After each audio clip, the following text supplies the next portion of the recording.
বয়ালো খাবারে ও মা শ্বশুর ঘরে ঘরে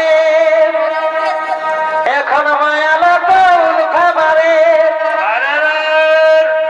ও কবি গোলক দেখে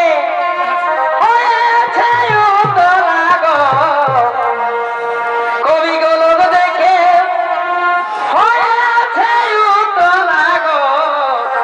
ভাই রে আমাদের মায়ের